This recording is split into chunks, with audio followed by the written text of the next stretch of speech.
Round one. Fight. Heroes never die. I'm Commander Shepard, and this is my favorite store on the Citadel.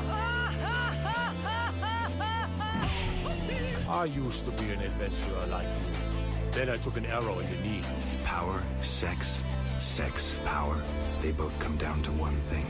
Hungry gamers.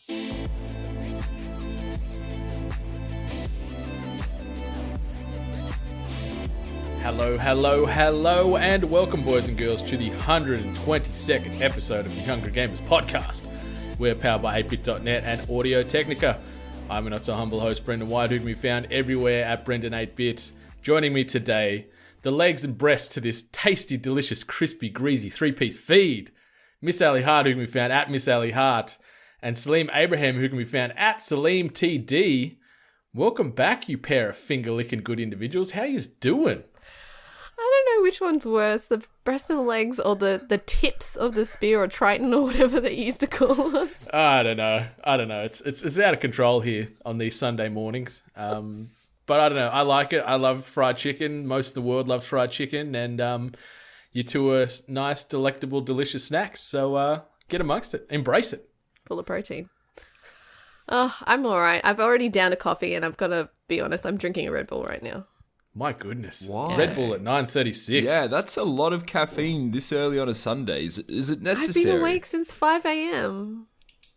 That's true. We forget that the heart clock starts before the sun is up. But also, you do that to yourself. Like, why are you I don't do doing that to myself. It's Sunday. I don't do that to myself. How many times do I have to tell you guys? My body is an asshole, and regardless of what I've done the night previous, it will wake me up at 5 a.m. That's why, Sam, when last PAX, when you rang up first thing in the morning, you said you called me because you knew I would answer. And I was. Hey, Ali, I just got out of the shower. Out. Can someone let me in? I'm lost near the racetrack. Help. Your impressions of me are getting worse and worse. I've got to admit that one was pretty bad. I think they slowly are just taking on a life of their own and devolving to some other person who is not real, doesn't exist. But the more you try and imitate me, Brendan, the more it just sounds not like me. I think I'm just thrown off by the fact that you're potentially naked again. This is 2 episodes in a row that we've had you pretty well wearing a loincloth, maybe at best. Wishful thinking, little baby dream, inches away from the microphone yet again. Inches. Little baby. It's lovely weather here in Sydney today. It's beautiful. It's nice and warm. And it's actually sunny, yeah. Why not? You know, if you can get away with it, Brendan, go naked. You're at home. It's just you and the dogs and maybe Rachel. I'm sure you could get away with the same if you wanted to. I could, but you know, I don't know. I'm just a little bit shy. I'm not quite the exhibitionist that you are, Dream. So maybe one day. But in my older age, it's just the layers are coming on, not going off. So right. Yeah. Oh, well, how are you? Anywho, I'm good. It's a Sunday morning before 10 a.m. I've had a coffee, but I'm on the water after my coffee, not on the Red Bulls, because the Red Bull will probably make my heart literally explode out of my chest like an alien. So yeah, just on the H2O, staying hydrated, because I know it's going to be a tense morning here, talking video games and then maybe playing some video games with you afterwards as well. So it's all happening. But speaking of happening, what have you been playing this week? Tell me. Look, I'm going to rip the Band-Aid off, guys. I've been playing Destiny. I've now taken the place of Sam of repeating the same fucking content. It's my WoW. We've all come to terms with it. All right, audience. All right, yeah, come at me. Roll your eyes, groan and everything. I'll make this quick and easy, like everything else in my life. Played the Shattered Throne, which is a new dungeon content that has been released for Destiny 2, and I've been, as I explained to Brendan, I literally got dragged through it because I was only level 530, and I believe the content for that is like 590, maybe? That's ridiculous. It is ridiculous, but I know some great people with great patience, and literally got pulled through my hair. But yeah, finished it one time, and then also finished it to obtain the bow that you can get with it, which is called the Wish Ender. So yeah, that's an exotic bow. That's the exotic bow. It looks so pretty. It's fun to play with as well. It's actually really, really nice. So, the dungeon in itself, I reckon if I was actually at the level, I would really, really enjoy it. It was fun, you know, being a tag along in it, but I think actually playing it, it would actually be a lot of fun. I definitely recommend, if you want to go blind, do it, but I definitely think that you should probably maybe take in some external information on how to do it, just to make it a little bit more enjoyable. Can I ask, at that level you were 530 when you went in there, were you pretty much just getting one-shotted, like falling the whole time, so you were just hiding in the corner? Yes. So I wasn't consistently one shot, but like I really had to fucking tiptoe around places. In regards to damage, dropping like 600 damage on people, and it was literally tickles to them. I barely saw their little health bars go down, so yeah, literally just sitting there tickling all the little, you know, taken and just like tickling them all. And I was essentially, I was really good bait. That's helpful. Especially when it came to like That's ogres. always good. No, it's helpful, especially with the ogres who have that high powered stream of like damage that just force focus onto one person, you just get obliterated. So, you know, while the other two team members, because you're part of your three, other two team members are actually trying to do useful damage. I just literally like sat there and went, "Hey, look at me! Don't look at them! Poke, and then hide. Poke. Can't see me." So yeah, that was my adventure through the dungeon. The reason why I'm doing this is I'm trying to level up so I can do the raid, and I've been advised to play the raid comfortably. You have to be 560. Some people say, hey, even 570 in a perfect world. Currently sitting almost on 550. So serious grinding going on. A lot of help from outside sources as well, but slowly but surely getting there. And still enjoying the content. It's pretty good. Got to see the Queen in her little area where she's sitting on a throne. I've got to say that area seems very inspired by the wonderful purple galaxy enjoyed by 8-Bit. I've got to say, probably taking some inspiration from us. So you're welcome, Bungie. Bungie and I and 8-Bit, you know, we're all sort of like just hat tipping each other across the galaxy with these types of things. There's sort of a mutual admiration between the respective brands. So definitely. You're welcome, Bungie. Yeah, you're welcome, especially me talking about it every goddamn week. Sorry, everyone. But yeah, for the most part, the biggest secret that I got, well, not secret, but the biggest advice that I got told was to just open up the Dreaming City. The drops are bigger, the drops are better down there through there. So, you know, if you're getting stuck, that's always seems to be the best space. So yeah, I gotta get in there. I've lapsed on the old Destiny, just with a few other games that have popped up. I'm sitting at about 515, 516, so I've got a ways to go to do that raid with y'all. So I'll get there eventually, but I don't know when, just with the slate of games coming out over the next 4 weeks. And I think that's why I'm pushing this so hard, like, and trying to do it in such a short amount of time, because as we mentioned, Mario Party's coming out this week. And then I think it just like kind of starts trickling down from there. And I don't know what's going to happen. I don't even know if I'm going to touch Destiny when Red Dead comes out. So yeah, Red Dead is going to be all our fathers. What else have you been playing? Well, thanks to some encouragement of local team members, I've actually played NBA 2K. Yay! Oh, this was so much fun. These assholes got me to play a sports game. The Rapture isn't here, people. You don't have to worry. The world is still going on normally, but yes. Although hell Miss has Hart. frozen over. Miss Hart been shooting some hoops. We've got some upcoming content of NBA 2K19 dropping on the YouTubes. It'll probably be later this week once this episode's released, because we just need to reshoot a few things, just to sort of iron out a couple of gremlins and just harness and refine our shooting strokes, some might say. Oh my God. What are you finding? How are you finding NBA 2K so far? Are you enjoying it? Well, admittedly, like when I went into it, I was kind of hoping I'd be okay with my skills from NBA Jam back on the Mega Drive. So I thought, silly, beautiful it should be the same, right? Like, you know, just run up one side of the court and press like one button, and then you'll shoot, and everything will happen. You know, oh boy. I kept on touching everyone, fouling all over the place. And that was just in the locker room. And that wasn't even on the court. That was off the court. I managed to play as Shaq and not block any, high throws or anything like that. Poor Sam. No, it's cool. I get it. It's not an easy game to pick up, I think, immediately. Like, I'd never played an NBA 2K game either. And understanding, like, when you can try and steal the ball and when you can't, and when it's, like, most likely to foul, like, that's a bit of a steep learning curve, I think. Yeah, well, it's like, for me, I was learning controls, but I was also learning the rules of basketball because I don't follow it. So I think that was the words that I uttered as well, which was like, oh, I actually need to know what the rules are because you guys are, I'm like, it's just kept on coming up saying I was fouling all the time. And you're like, oh, you can't do that.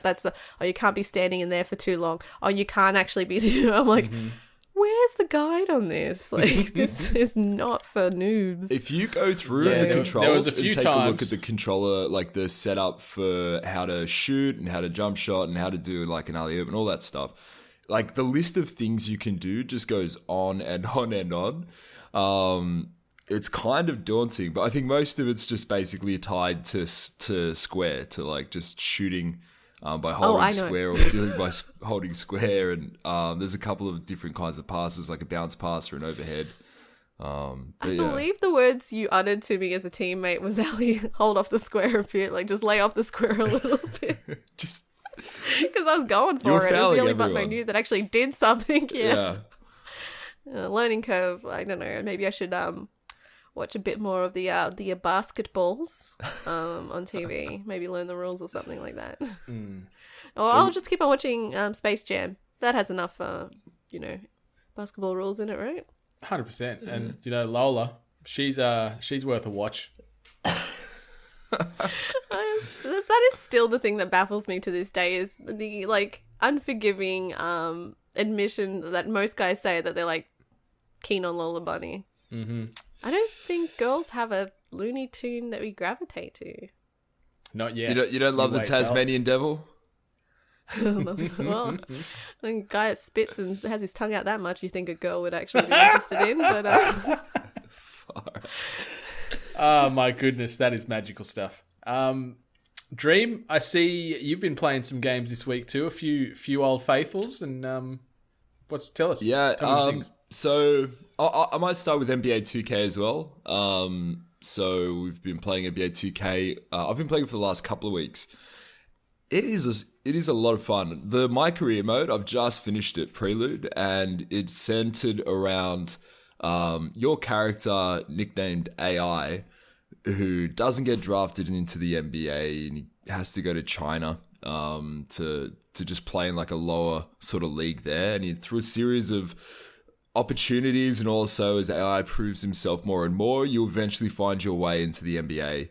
In this one match, this one opportunity you get just to basically sub in. I think the teams you can play for in that specific match vary. I was playing for Minnesota.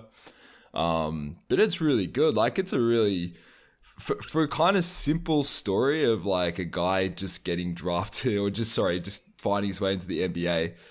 It's like scripted really well. There are a lot of really fun moments in there where you're interacting with like, with other characters. I thought it was a lot of fun. The cutscenes are also really well done, and they go on forever. The cutscenes are actually like 50 or 60% of the time that you actually spend in My Career mode, I think. It's like crazy long, yeah. But now I'm there. Now I'm in the NBA. My guy and so many other people's as well. So I decided to stay with Minnesota, and I'm just going to see out the season. I did some contract negotiation. I think I got like 16 minutes for 2 years and however much gold, My Career money. That was a lot of fun. Oh, your VC? Yeah. They didn't like my initial counter offer, and I got like a message back saying, "Come on, be serious.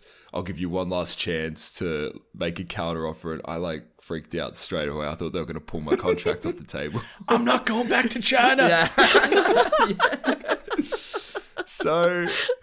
So I've been playing NBA. I really enjoy this game. What position are you playing? Sorry? What position are you playing? Sorry. I'm playing point guard. Nice. Yeah. Nice. Man in the point. Yeah. And Minnesota have a little bit of a need for that. Jeff Teague's there and he's all right, but He's no Salim the He's Dream. no AI. Yeah, he's no AI. Is that short for anything? Because I just think Allen Iverson when They allude to Not kidding. what it is. At the end of the career mode, a reporter asks, like, what does AI stand for? And then the audio kind of cuts there. You don't really hear the answer. So, who knows? Maybe Allen Iverson. Who knows? maybe you're his son, like Anthony Iverson. Anthony. Ali Iverson. Andre the Iverson. Final Fantasy 9. I have this on my mobile, and I was looking for something new and different to play. Not different. I haven't actually completed Final Fantasy 9. It's one of the few in the series that I haven't played all the way through. I was a little bit upset to find that my previous cloud save had been deleted. So now I'm starting again from scratch, which is kind of ugh, but okay. I'm still very early on though, but I do intend to finish it, so stay with me on this little journey and we can talk about it in the weeks to come. And then Crash Bandicoot. I played Crash Bandicoot. On the PlayStation, or did you get it on the Xbox? On PlayStation. This was a game that I didn't buy, but it's in my house, and I don't understand how. Maybe the shower creeper left it in there. I'm going to go have a look at my game collection and see if it's bloody somehow missing. Oh, no, it's not. I don't think it's yours. Also, it came out when you lived in Brisbane. All right. I wouldn't put it past you. Well, I'll put You're a it- sneaky man. I'll put the little comment about my character aside for a moment, Brenton, and just say that Crash is a fun game. It's a pretty. I played the first and second, and it's frustrating when you get to the end and realize you haven't played a Crash game, Ali. Is that what you just said to me right now? Yeah, that's what I just said to you right now. Oh, Wowzers. Crash game. My God. I wasn't a PlayStation kid. Yeah, you're a Nintendo 64 gal. Donkey Kong 64. Play Crash. It's a You fun need to. game, but it's play frustrating it when on you the get to Switch. the end. Yeah, play it on the Switch. It's frustrating when you get to the end and realize that you've missed a box, or you've missed a couple of boxes. Say anything. I've swore like through my teeth at the screen playing the game yesterday. Yeah, it's frustrating, but it's still, it's a fun little platform. It's Crash Bandicoot. I just got transported back to being 7 all over again playing Crash 1. It's such a good game, and I even I didn't cheat this time either. You used to be able to like input like a 30 button code to unlock all the levels. I didn't do that. I'm playing with honor. Good for you, Sam. Thanks, Ali. Nice work. Thanks. Number 2 is still the best in that trilogy, in my opinion. I think so too, although I haven't played 3 I haven't played it recently enough to remember it, and I'll get there eventually. But yeah, I agree. I think 2's better. Do you think on this topic, because obviously we've got Spyro coming out soon, do you think the next thing we'll see some Croc? Do you guys remember Croc on the PlayStation? Maybe. What was the lizard? I played that one. Jex? No. Yeah, Gex. Gex. Gex the gecko. Gex. And he Yeah, was I like a played that one. spy. Yeah. Yeah, he had like a James Bond cover art on one of the sequels to Gex, I remember. Yeah. Do we think we'll see Croc? Maybe. I don't know. There's obviously a lot of hype around Spyro, and Crash Bandicoot had a lot of hype as well. I think that it's the perfect time for the nostalgia to take full effect. I wouldn't be surprised if we saw Croc, although I think Croc sits a level under Spyro and under Crash. Yeah, no, I'd agree with that. It's definitely not at the same level of prestige. Yeah. But maybe, I don't know. I wouldn't be surprised if we just continue to see more remakes like this into the future. What else would you remake? Can you think of anything else? Obviously you could do a Banjo-Kazooie remake. yeah, you I can. think it's on that level. Conkers is another one. Yeah. That was the one I was thinking. Conker's Bad Fur Day. Yeah. I could definitely. What else would there be? Gex is there, old Ratchet and Clank stuff. I'm trying to think of old side scrollers and like old adventure games. Well, Streets hard of to say. Rage. Streets of Rage is coming. I saw that announced the other day. I'm like, oh, okay. Yeah. That's interesting. That's the sequel no one was asking for. Am I wrong? I always get it mixed up. Is Streets of Rage where you can play as Hagar and he's the mayor of the town and he's that big grizzled guy with the mustache, or is that in Final Fight? I always mix it. I'm pretty sure it's Streets of Rage, isn't it? I'm not sure. I think that might be Final Fight. That might be Final Fight because I played Streets of Rage. Yeah. I don't remember the mustache dude. Streets of Rage is the guy and the girl. Mm-hmm. And they're both super. Yeah. They're both super 80s hot. Yeah. Yeah. And you could call the cop car. That was like a special move, and the cop car came along, and they had like a rocket launcher. Was that Streets of Rage? That's NYPD. That's life. That's life. Brendan, what have you been playing? That's happening week? right now. I have actually been playing a few things. One that I'll quickly gloss over. I've been playing a bit of Overwatch this week. What? Dusting off the old Overwatch on the PC. A lot of my minor levels of ability seem to have dissolved into the ether. Because I was getting smashed up quite a bit, and the meta's changed substantially since the last time I played. Like last time I played Overwatch, Doomfist was the new hotness that just arrived, and since then there's all these other characters, and other characters have had their abilities buffed, nerfed, ultis changed, all this type of stuff. So I was out of my comfort zone a lot playing this game. I could imagine. I'd be terrified to go back to Overwatch right now for some reason. But I found myself really enjoying playing Bridget. I'm saying Bridget. She's like the heel, isn't she? Yeah, she's like a support. She's sort of like a baby Reinhardt almost. She's got sort of the shield that can absorb damage. She's got a big mace that she can swing and sort of shoot out and extend, and she can also throw heals, which if they've got full health can add armor on top as opposed to just being a wasted heal. So she's got some good utility. She's nice, and I like that she's frontline. She doesn't have a huge amount of health, but she's got 600 armor, 200 health. Yeah. She was doing some good damage, but it just depended on the team composition. I found myself constantly just waiting to see, because nearly everybody I was playing with, they're like, yeah, I'm going to play DPS or whatever else. So I was always relegated to Lucio or sort of tanking in some regard. But it's still fun. I'm just not very good anymore. Is the environment still toxic? Because I know that was definitely one thing that really started making me back away from Overwatch. There was a bit of that. Whether it be you're in you're in your group chat, or just the standard text chat that's popping up, just throwing shade and profanity at you. If when I was playing Lucio and I'd get downed and they'd be spamming like, I need heal. I'm like, mate, I just died because no one was around there actually giving me covers and trying to heal you punk ass. And then it was just carrying on back and forth. So there was a bit of toxicity in there. Not too bad that it was sort of noticeable every match. But yeah, there was definitely a few wankers in there being wankers. Yeah, there always is. Just wanking along. There's always like that one team that literally only just won, and then they're in chat going, "Oh, easy."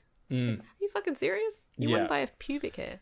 Shut up. So outside of that, one. I've been playing a game on the old iPhone called NinjaGirls, which is pretty much exactly what you think it to be. You've got like this little sort of troop of scantily clad little anime ninja girls, and you've got to send them into battle. It's weird though, because they're lending itself a little bit from Yu-Gi-Oh, where these girls are almost like summon cards, and you have like a deck of these ninja girls, and you've got this real life story where you're this dude trying to work his way through high school and get to this big tournament. But then there's this weird like sexual undertone to it. Dating sim. Yeah, there's a bit of that in there, and you can go see your little ninja girls in the house and stuff afterwards and talk to them and give them gifts. And it's like, there's this one that was like, I can't remember what it was, like interact. So I clicked into there, and you sort of like, it said like touch the screen gently or something. I'm like, this is getting pretty interesting pretty quick. Kind of game. I touched it, and then afterwards they were just like, oh, your power level is not good enough. I see you more as my brother. And I'm just like, wow. Oh! Right, it's over. Right to the manhood, but it's weeb central, this game. Like it's, they're like, oh, Brendan 8-Pit Senpai and all this bullshit going on and everything like that. Like it's so essentially what the crew just call you. Pretty much.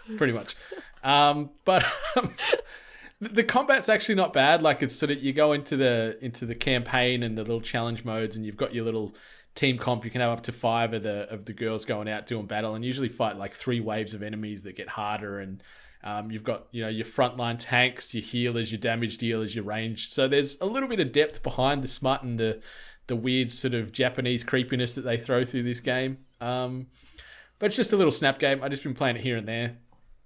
But I'm trying to tell you guys that there's plenty of depth in these games. I know. That's I'm going on quite the narrative journey. You know, So rewarding. Yeah, like one of the kids at school was calling me gay the other day and stuff like that. I'm just like, Jesus, this is come out of left field. Right, I'm just trying to walk around here with my, you know, my deck of NinjaGirls and be the very best. But now I'm apparently into guys and all that. It's just like, Jesus, okay. I want to meet someone. What a journey. I want to meet someone that develops these games, these kinds of games. I just want to meet them to see just kind of the person that they are. Not to judge, just to appreciate. Well, I'd love to work for one of those companies. I have some great ideas. Maybe we need to sort of start up a little indie studio.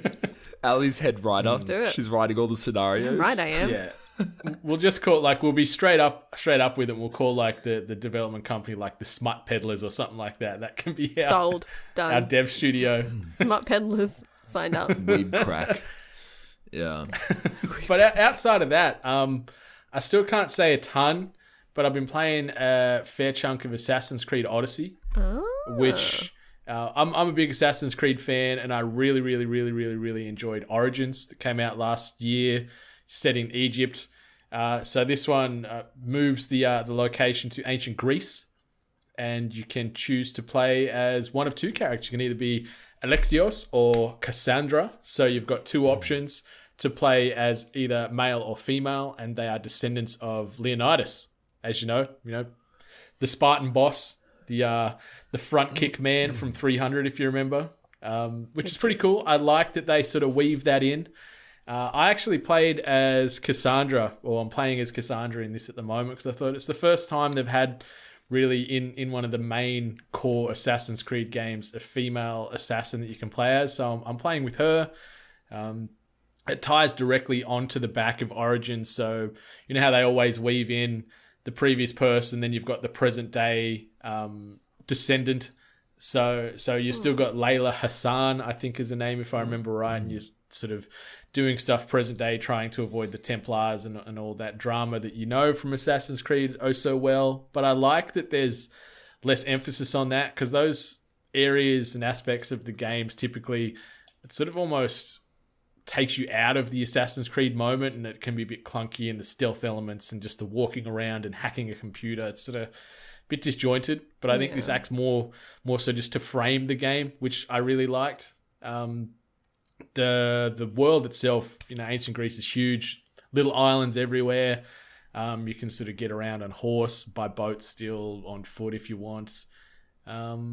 But I don't. Is there any questions that you guys might need some answering on? Is this a game that's on your radar? Are you guys Assassin's Creed fans? I have a question. If you were to relay this particular game into either playstyle or enjoyability to the other games, which one would you closely link it to? It's definitely on that Origin style. Okay. So they've taken a lot of the things that have executed really well in there. The combat's the same. The leveling of the abilities, but what they've done now is there's sort of 3 skill trees. There's warrior, hunter, and assassin. Obviously, I think they're pretty self-explanatory what those trees would be. And then the cool thing from what I was reading as well is both Alexios and Cassandra, they have their own distinct abilities as well. So there is a little bit of a replayability attached to the game, where you can go through and play and have different move sets between your 2 core characters. But yeah, it's pretty much Origins in ancient Greece is the best way to describe it. The combat's still really accessible and pretty forgiving. Similar, you've played, if you're harking it to Batman, the Arkham series, even you look at Spider-Man now, where you can sort of chain moves, you can parry, you can dodge. You've got a heap of other moves, like one of the first moves you taught is like parrying. It's just RB and LB at the same time, and when you do that, opens up the enemy to vulnerability and just boom. So it was a good quick and easy thing to break guards when they are sort of shielded enemies and things like that. Dodging is key, as it is in these other types of games that I just mentioned as well. Looting is still a big emphasis, which I think's really sort of took that first step in Origins. And what they've done, but the same as in the previous, they've actually coloured the levels of loot. So orange, just like in a Destiny or even in sort of Overwatch, it's the top of the pops, highest rarity equipment. And I like that you can level up your weapons, pick up new weapons, you change your armor and your costume. So your character, like by the end of where I'm at about now, Cassandra, she's looking like a badass. You know, she's sort of kitted out in a mixture of sort of purple gear and orange equivalent gear. But I liked it's just so much exploration. I was finding myself constantly like avoiding main story and just roaming here and finding a tomb or little side quests and fighting wildlife and skinning animals to level up items and stuff like that. How is the environment? Is it uniquely different? Yeah, like there's a similar vibe, I guess, to a degree to Egypt. Like it's still sandy for the most part and sort of that subtropical type of climate. But Greek, it's a bit prettier because it is more of an island area of a map. So there is a lot of smaller islands and a lot of sort of nice, beautiful sort of blue ocean areas and little rivers breaking through some of the smaller islands and stuff like that. It's a gorgeous game. Like the lighting effects are second to none. Ubisoft have really, really delivered on the graphics. And something I like as well that I wanted to mention is sort of the dialogue is starting to sort of shape more of the story. You've got multiple choices now, and depending on what you want to do, it'll play out some of the story elements differently. From what I was reading as well, is it does sort of have a ripple effect on some of the relationships in the game as well as some of the core story. So outcomes can be different? Yeah, so which is cool. It sort of lends itself a little bit to The Witcher in that regard. And same as with both characters, you can pursue romantic relationships in this game, which is sort of a first for a Assassin's Creed game that I can remember. Yeah, I don't think I remember that in Origins at all. So that's cool, and they can be of either gender. So Cassandra, she's bisexual. Alexios is bisexual, so you can chase the man or the woman of your dreams based off sex, which is pretty cool to see something like that front and center in a AAA title. That's something that's not very common to this day still in those types of games. But overall, I'm digging it. I love ancient Greece. Being able to fight like Medusa and some of these other type of sort of beasts and godlike monsters is a nice little sort of layer on top as well. The combat smooth, the different weapons, having sort of light, quick daggers or big, heavy axes and sort of long swords and broadswords and stuff allows the playstyle to stay fresh. But yeah, I'm a big Assassin's Creed fan, and yeah, Ubisoft are just doing more of that good stuff. Oh, that's good. I really hope that the same thing doesn't happen like last time for Origins, where it kind of, I think it's from what I remember, like one little bad detail either came out and then it just really tarnished the release. And I found a lot of people actually went back and actually played it and then went, oh, holy shit, this is actually a really good game. So it kind of like got snoozed on. What was the detail? That doesn't ring a bell. I'm trying to remember what it was. There was something that happened at time of release of Origins that kind of threw people off and made the release.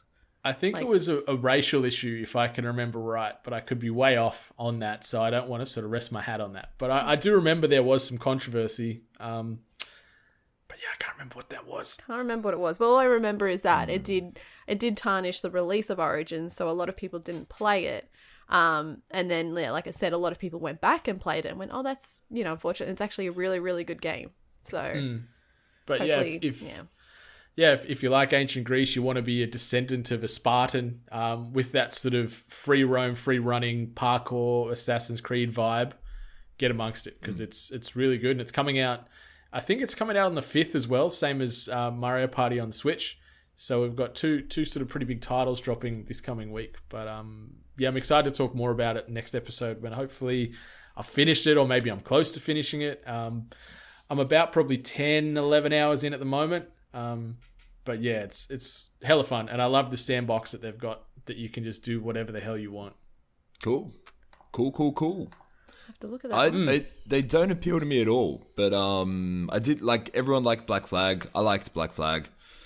I love Black Flag. So you're selling me on this one. You're definitely selling me on it. Still true to 2. Nothing will ever beat 2 for me. I don't know. I really like this. I really liked Origins and Black Flag. I think I like the new sort of special sauce they've come up with these games, where they are going outside of the traditional Assassins and weaving them into pirate stories or ancient Egypt or now with the Greeks. I think that's sick, and it keeps the franchise fresh. Yeah, I guess so. It was always like for me that there was a lot of repetition that started happening, and that kind of threw me off a bit. Like, don't get me wrong, I liked Black Flag as well. So, it just never really compelled me to finish it after a while because it did get a bit repetitive. There's only so many whales and sharks you can harpoon. Damn right. Story of my life. All right. A quick little bit of housekeeping before we get into the news. I thought we'd do a couple of super quick little PAX Australia updates, obviously running down in Melbourne from Friday, October 26th through to Sunday, October 28th.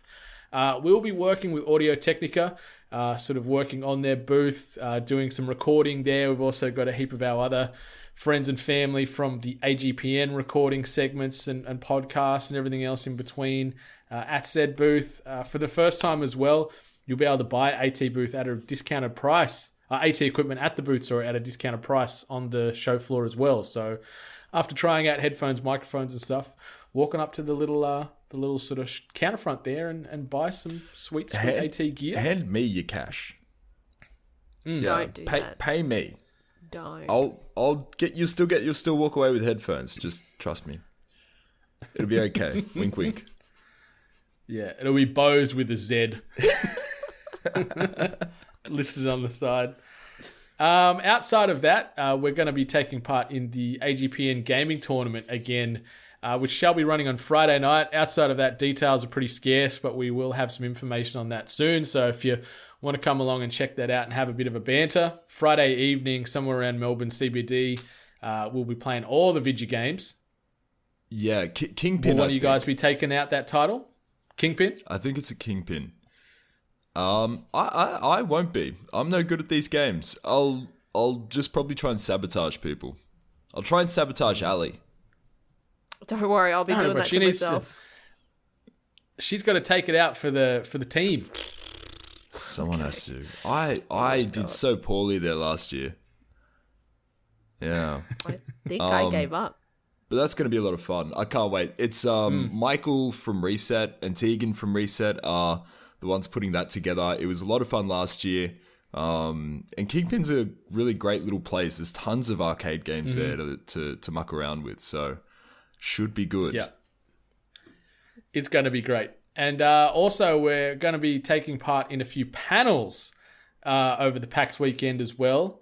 Party Mode returns for its second year with the defending champions Nerdstradamus coming to defend that title. They'll be going live in the EB Live Theatre on Saturday from 8 p.m. Before You Go Live is a podcast we are co-presenting with Audio Technica, which will be also on the Saturday in the Galar Theatre from 3:30 p.m. And then lastly, there is One Perfect Games Mario Tennis Invitational, which is taking place on Sunday in the GameSpot Drop Bear Theatre from 4:30 p.m. Plenty to see. There's about, I don't know if I'm exaggerating here, but it feels like there's nearly 100 panels taking place over the weekend. It looked like it. There's a lot, yeah. It's the most they've ever had, I think they said on the website. Which is insane. So those three panels are certainly ones to check out, but also head over to the PAX Australia website, click on the schedule. It's right there on the landing page. You can search via keywords or you can just look through every single panel individually and see what's there. But there is something for everybody to digest over PAX weekend. And I'm excited to get the crew together, make a heap of content, have a heap of laughs, maybe get a little crazy. It should be fun. It's going to be a dangerous weekend, but it'll be an exciting weekend. I love PAX. More naked Salim in store for us at PAX, I dare say. For everyone. For all. All right. Nudity for all. moving on to the news. This week's news headlines. So the first thing I wanted to mention, I'm not really taking things from news articles on this one, but it's more so just on the back of the internet hysteria surrounding Bowsette.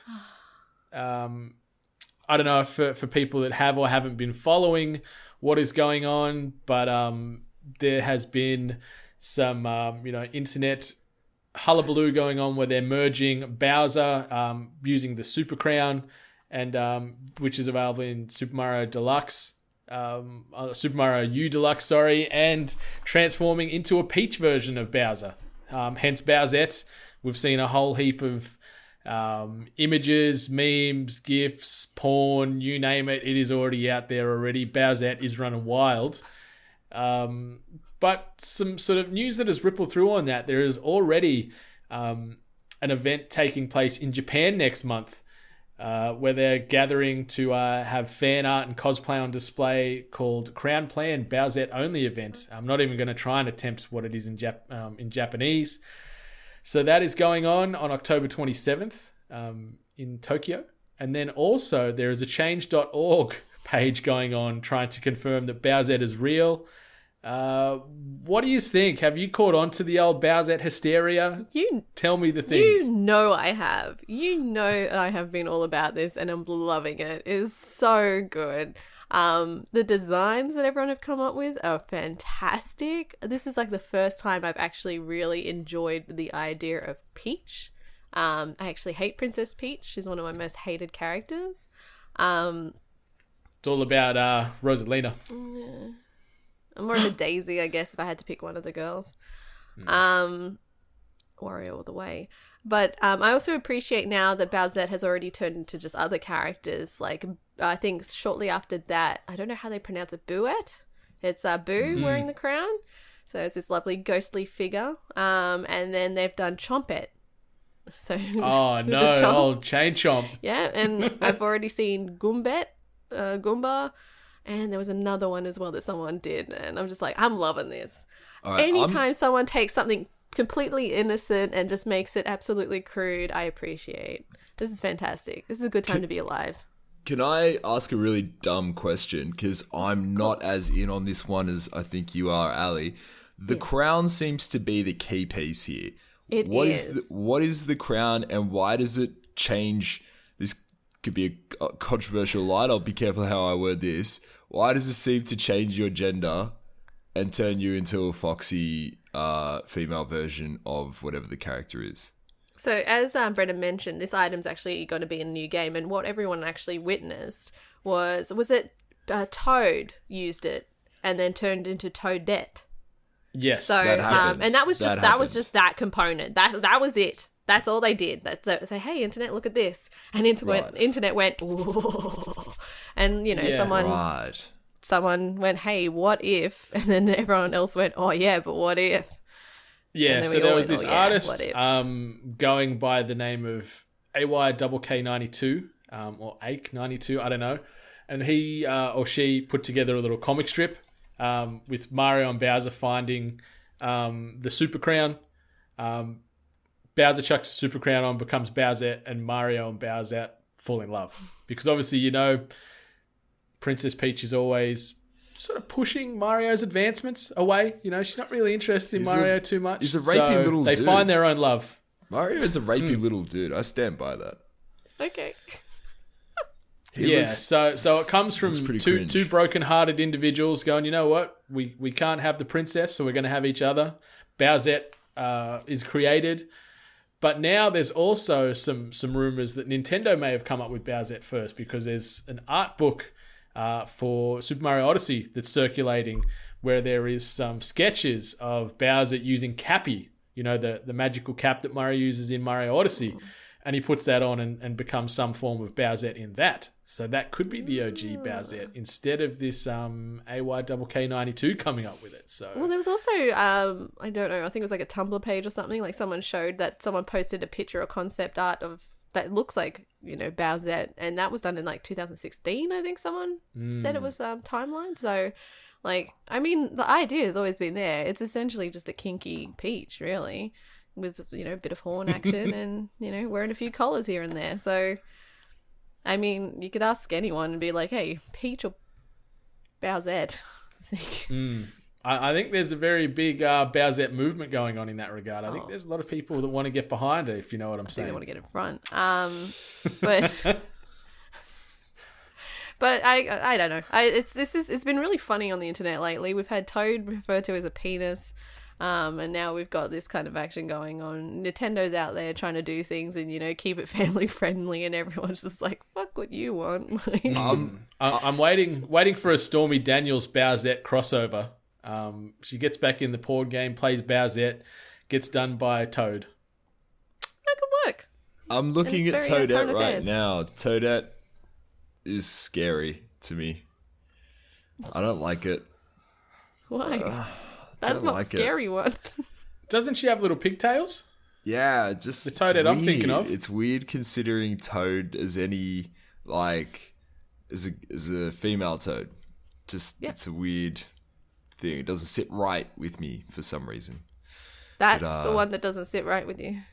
Well, I haven't gone down as far in the rabbit hole as you have, Ali. So I might find scarier stuff still, but yeah, just right now this is.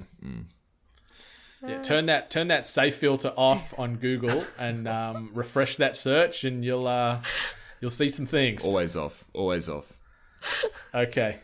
Something that has always been off until now. Sony has caved on cross-platform play. So this comes from an article by Emma Kent over at Eurogamer, and it reads, in an official blog post, the company stated it wants to, in quotes, open up the platform, end quotes, thereby hinting cross-console play could continue to other games in the future. The move can justifiably be seen as historic. It's the first time ever that the major console platforms, Xbox, PlayStation, and Nintendo, have ever been able to play together. Apart from that time was accidentally enabled by Epic, that is. But after the initial celebrations, I was left with several questions. What was the tipping point for Sony? How many games are going to get cross-play? What would universal cross-platform play do for the games industry? Over the past few months, I have worked on an investigation into why major players into the games industry wanted cross-console play. Before Sony's latest announcement, I had already asked several companies including EA, Tencent Games, Psyonix, Hi-Rez, Daybreak, id Software, Housemarque, Fatshark, and Microsoft about why they wanted the feature. Based on answers I received, it looked like the future of multiplayer games for both players and developers could be very bright. But this depends on exactly how far Sony is willing to extend cross-play. Are the floodgates open, or will the crossplay be reserved for a select few?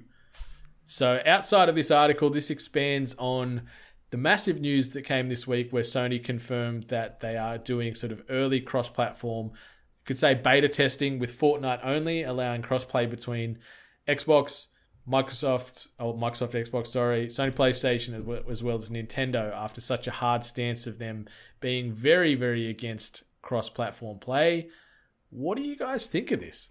I just think Fortnite had their hand in the pocket somehow. Like, it's already like a juggernaut in regards to like, I guess, the it game out there. So I just reckon they must have just whispered in the ears of Sony and must have, you know, had something on offer just to make them open the access. In regards to whether it's going to actually open the floodgates, as it was mentioned, I don't think so. I reckon if at best we'll probably just get a select few titles. So like a Rocket League, like obviously they mentioned Psyonix in there. Rocket League's already got that cross-plat between some of the other platforms, but yeah, nothing between Sony and Microsoft at this stage. But it's interesting. Yeah, I definitely think because Fortnite or Epic Games is the juggernaut that it is today, I think they've definitely got some sway on this. And maybe they've threatened to, you know, minimize exclusives, because you are seeing a lot of console exclusive skins getting released, which is gravitating players to Sony, or, you know, buying a goddamn Samsung smartphone, for example, the other month. And returning it. Stuff like that. But I don't know. Dream, what do you think? Where's your stance on this? I think this means Phil Spencer can't talk shit about Sony anymore. and needs to pull his finger out and get some exclusives for Microsoft for Xbox now. He can't keep leaning on the fact that Sony don't want to do cross-platform play when he's doing interviews anymore. He's got to come up with something new to appease people. Hey, it wasn't just Phil Spencer. Bethesda said things like this. Psyonix said things. Phil Spencer has been riding this horse for a long time, and it's kind of been his way of deflecting negativity towards the Microsoft Xbox One, IMO. But what do I think about this, man? I don't know. It's good. Whatever. I actually could give a shit about cross-platform. I know the whole world is chomping at the bit for it, and I think that's cool. Like, that's great. It's interesting, I think, is like gamers of our age and older, really gamers up until 2 years ago, we've lived in a world where it's almost been impossible. There's been no form of cross-platform play. So it's an entirely new concept. My expectation is that if I buy it on one thing, I only get to play it on one thing, and I'm kind of cool with that. If that improves and I can play on other platforms with other friends, then that's great too. If it doesn't happen, I'm not, crying about it. But I think it's good. I think this is good. I just think while it's a competitive market, it's also like, But what separates you? Yeah, but that's not as a gamer. I don't think that's our problem. Like if Sony, Microsoft, and Nintendo see benefit out of it, and the developers see benefit out of it, I'll let those suits work out how they're all going to split $1 at the end of the day. So long as the experience as a game is a good one, then I have no issue. But if it gets the only thing I think of where it is potentially a problem is when you start playing with PC players who are using keyboards and mouses instead of like an Xbox controller, because I think that there is certainly a higher skill cap when you're playing on the PC, and you're actually able to do more and play better based on the peripherals that 100%. You have access to. So that's the only thing I can think of. But in the same sense, I've been absolutely destroyed by people on controller and vice versa. So not to say you can't play a good game, but was it Fortnite last year who stopped people from using keyboards and mouses on their PS4s? Yeah. So I think it's a pretty there's a consensus amongst gamers that it is unfair. Yeah, unfair. Unfair is the better word to use. Yeah. On that, it's not. I haven't included in the news, but Microsoft actually came out and confirmed keyboard and mouse support coming very shortly.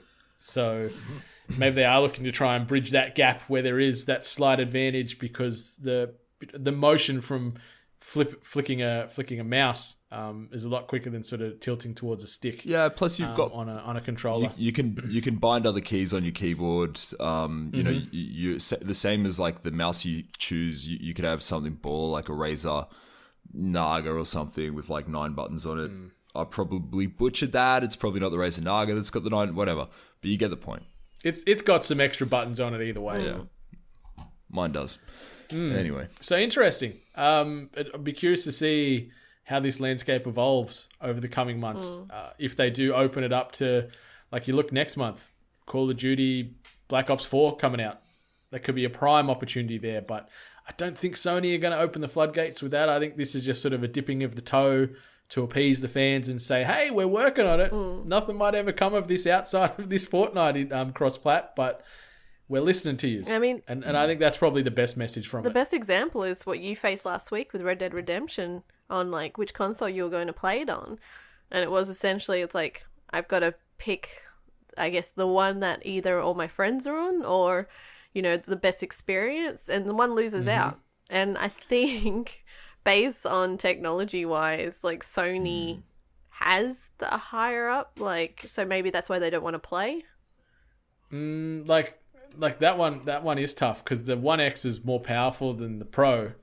But yeah, I'm choosing to sort of side with where the majority of my peeps are instead of poor little NATO J. And I'm sorry, NATO, I love you, but you're not going to be on every time when I want to play. At least this way I know there's a chance there's going to be multiple people that I can play Red Dead Online with at any given time. So, yeah, I sacrificed the technological advancement on the One X to go to the Pro to listen to that jet engine try and render those graphics. So Waiting for it. We'll see. Yeah, so moving on to something that we've sort of been talking on and off with over the last coming months, especially ever since the Nintendo Online service has been announced and fleshed out and it's now available. And this news article comes via way of Jordan Rameh over at GameSpot. And Nintendo have come out and confirmed they will keep your cloud save data for a period of 180 days after your Nintendo Online subscription ceases. This is now in line with Sony, with Sony's policy, who holds their cloud saves after 6 months of PS Plus lapsing, where the mighty Microsoft holds on to them forever, irrespective of Xbox Live subscription running or not. What do you think? I think 6 months is pretty good. It's better than the initial rumors where it might be almost within a week or within 2 weeks that your data goes if that subscription lapses. Yeah. So I mean, 6 months seems relatively fair. Honestly, ideally, I would love to say that they chuck a Microsoft and just don't get rid of it at all. That'd be nice. But I guess 6 months gets you enough time just to maybe...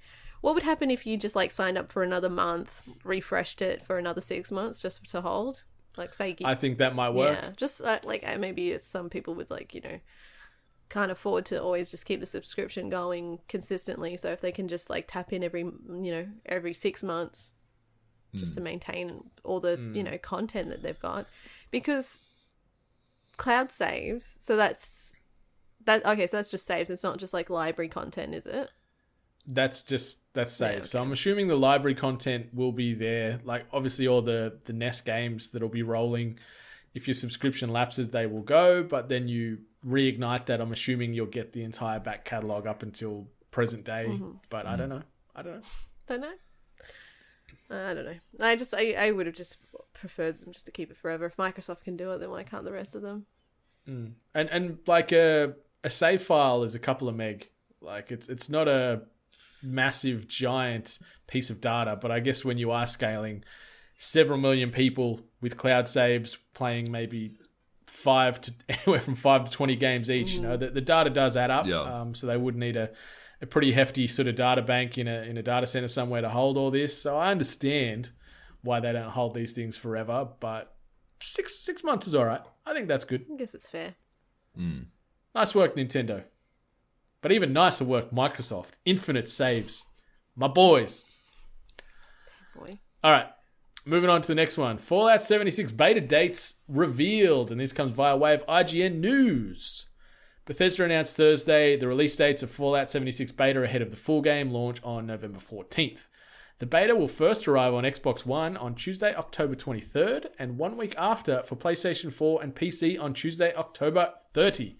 Then Bethesda goes on and says they want players to literally break the game and will not have servers running 24/7 for the beta due to that.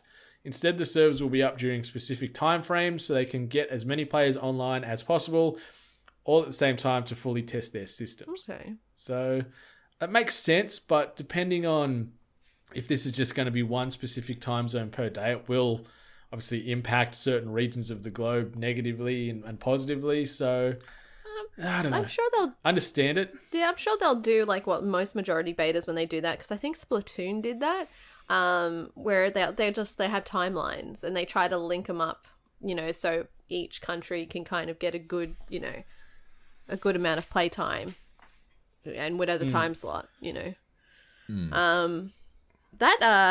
That choice of date though for the beta. Yeah, right around Red Dead time for Xbox at least. And then Red Dead will be out by then in full when PlayStation 4 and PC gets the beta access on October 30th. Are you guys in on Fallout 76? Have you pre-ordered it? What platform are you getting it on? No pre-order. No. I assume PC. And I've never played a Fallout game. Oh, wow. Okay. I have pre-ordered it on PC, so I am going to be master racing with Fallout 76. So sadly, I won't get the week early access, but I'm still keen to stress test it. So pre-order it and come play on October 30th. Yeah. So wait, so it's just strictly through pre-ordering, you get a code? Yep. Okay. Yep.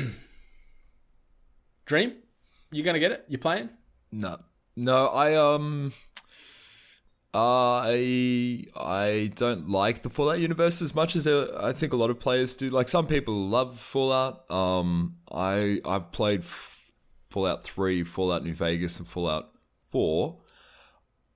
It's not my favorite Bethesda universe. I'm more of a Elder Scrolls man, but I've played Elder Scrolls Online as well, and I know that's a different outfit, but I just didn't like it.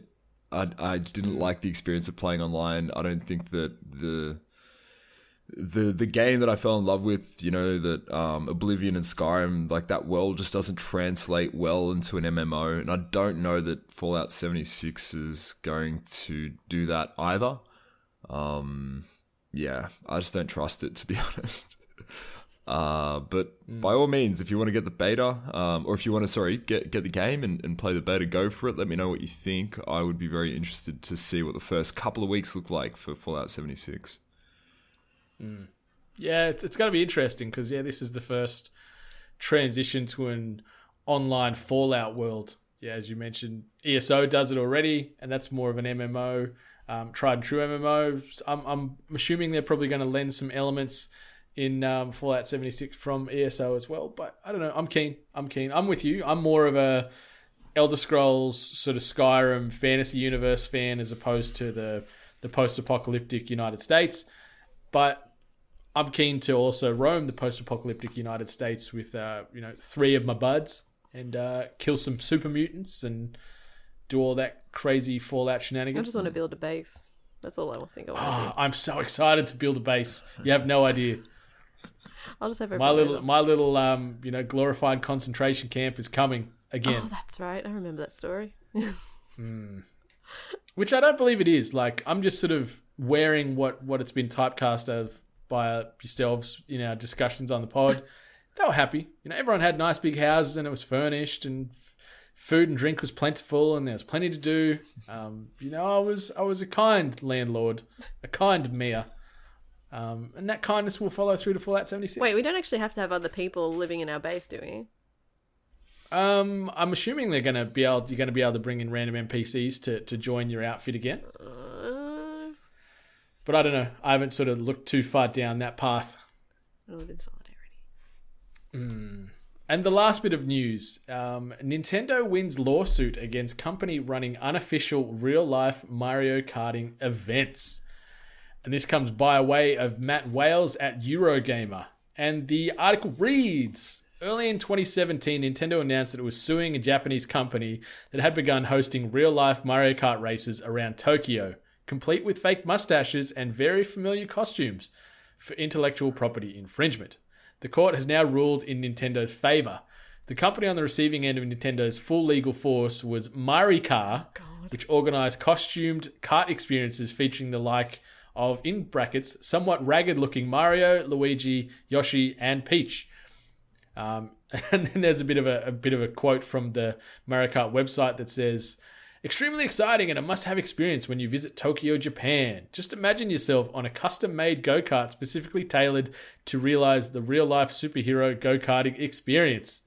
And then the article goes on to say, in a statement released last February, Nintendo outlined the key arguments of its lawsuit, namely that it had already declared the mark Mario Kart, K-A, as an abbreviation of Mario Kart, to which Mario Kart, C-A-R, was presumably deemed uncomfortably close, and that the defendant was using costumes of Nintendo's characters for publicity and sales without obtaining permission. Nintendo's statement then says, "We insist that such an act falls under unfair competition and copyright infringement acts against us."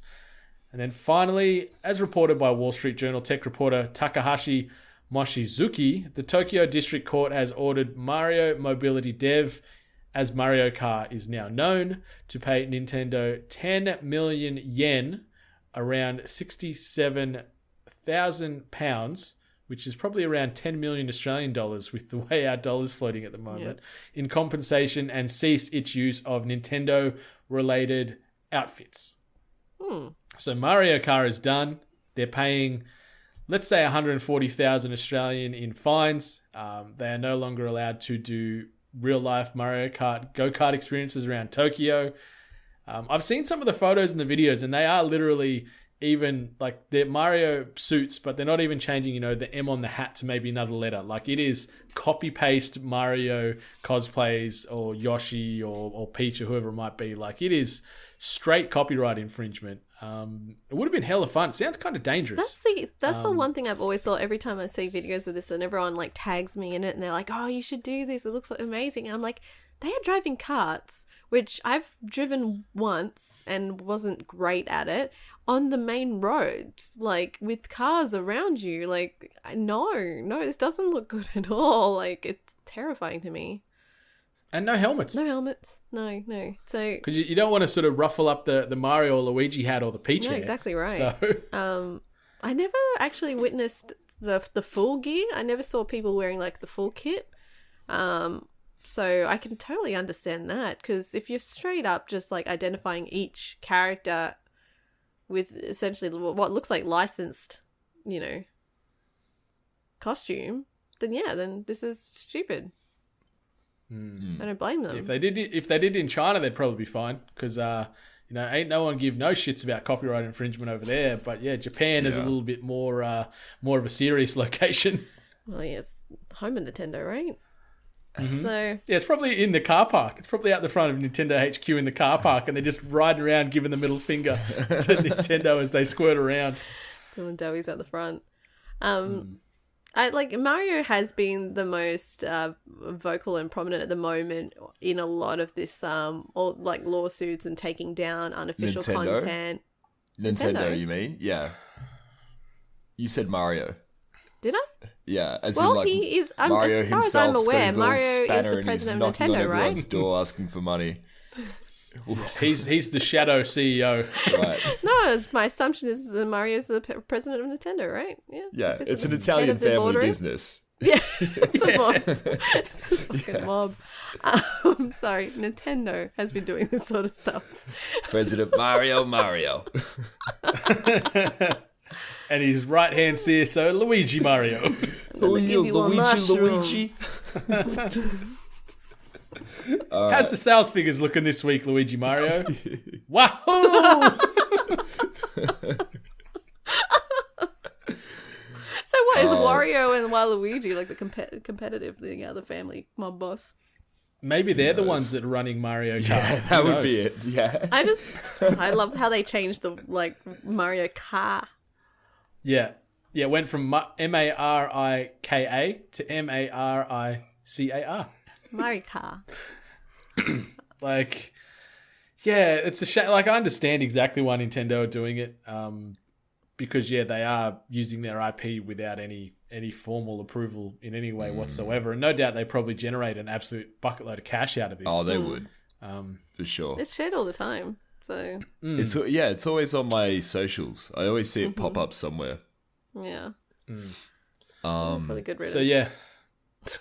Maybe we'll see Mario Kart pop back up again somewhere in China. Who knows? I don't think you'd want to drive There on the probably roads is there. already.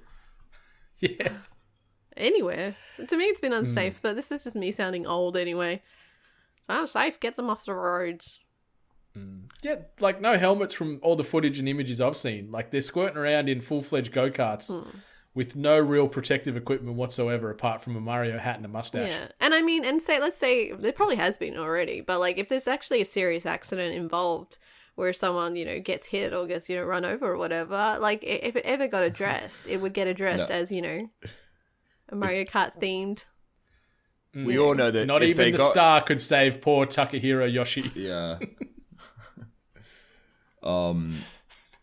I was going to make a bad joke about how if they got run over, they would pancake down and then float from left to right before popping back into shape. But the guy with the cloud and a fishing rod. Yeah. It's probably not the case. I don't want to test the theory, to be honest. Yeah. I don't think racing in these Mario Kart karts gives you any type of regenerative abilities. Mortality. So I think, yeah. And that's it. Like, it'd be racing on Toad's Turnpike, but instead of, running into the back of a truck and sort of spinning in the air uncontrollably for a second, you're just dead. Just dead. No refunds. Give us a good review. Anyway, that has been the news that was this week. Is there anything you guys else want to discuss or unpack before we start moving on out of here on episode 122? No, I'm good. I've had a great week with Bowsette, so just keep on making content like that, internet. You make me happy. Yeah. One quick thing. We will have Luke Lancaster of PAX and Read Pop notoriety on in the next fortnight as well, doing a bit of a PAX Australia primer episode. So exciting times with that one. We just need to lock in schedules with Luke. Maybe next week, but worst case, it'll be the one after. So in the next fortnight, we'll have a full deep dive on what to expect from PAX, a little bit of a peek behind the curtain, and a couple little, bits of hype to get keen for end of month down in Melbourne. It's sneaking up now, isn't it? Mm-hmm. It's fantastic. It is so fantastic. Where can we find you? Well, you can find me everywhere at Miss Ali Hunt. And you can find me at Salim TD. And you can find Brendan at Brendan 8-Bit. And you can find the entire collective at We Are 8-Bit. Also be searching that hashtag 8-Bit Collective for all the content coming from our very talented crew of 20 plus individuals. We'll have some more YouTube stuff dropping this week at youtube.com/We Are 8-Bit. And also head over to designbyhumans.com/shop/We Are 8-Bit to get yourself some tasty 8-Bit merch. There is so much to buy and choose. Hats coming soon, but for now, coffee mugs, hoodies, t-shirts, singlets, pullovers, tall tees, you name it, it is on there, and you'll be looking fresh for this coming summer. But yeah, until next week when we're going to have the world first 123 episode of The Hungry Gamers. Much love. Stay hungry. You've been listening to The Hungry Gamers, one of many gaming and geek culture related podcasts from the 8-Bit Collective over on 8bit.net. Check out more episodes on your podcast service of choice. And while you're there, please be sure to rate and subscribe. Until next time, boys and girls, stay hungry.